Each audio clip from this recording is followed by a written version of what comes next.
Sosok Saipul Jamil, mantan pelaku pelecehan yang sudah bebas penjara, kini geram disebut pedofil.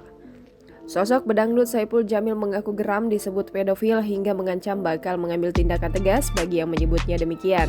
Panggilan itu diketahui muncul terkait buntut kasus Saipul Jamil yang sempat tersandung pelecehan seksual terhadap anak di bawah umur dan percobaan penyuapan pengadilan. Kasus itu membuatnya harus mendekam di penjara, namun kebebasannya itu justru membuat masyarakat geram. Pasalnya, keluarnya sang mantan narapidana itu justru disambut meriah oleh sejumlah orang. Pedangdut Saipul Jamil beraksi saat dirinya dibully. Mantan suami Dewi Persik itu tak terima jika ia diidentikan sebagai pedofil maupun predator seks. Hal itu diketahui Tribun News dari unggahan Instagram akun pribadinya pada Rabu 20 Oktober 2021. Pelantun lagu Suka Sama Suka itu mengunggah surat klarifikasi dan pernyataan sikap. Surat tersebut ditujukan untuk masyarakat Indonesia, tokoh publik dan pejabat pemerintah, serta media nasional.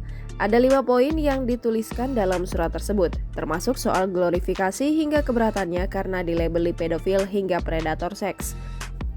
Pria 41 tahun itu memastikan kesalahannya di masa lalu tak akan terulang kembali. Lebih lanjut, Saipul Jamil menyebut jika berdasarkan putusan Pengadilan Negeri dan Pengadilan Tinggi DKI Jakarta, ia tidak termasuk dalam kategori pedofil atau predator seksual, sehingga julukan tersebut dianggap sebagai tidak sesuai dan mengarah pada pencemaran nama baik. Jangan lupa subscribe, share, komen, dan like ya!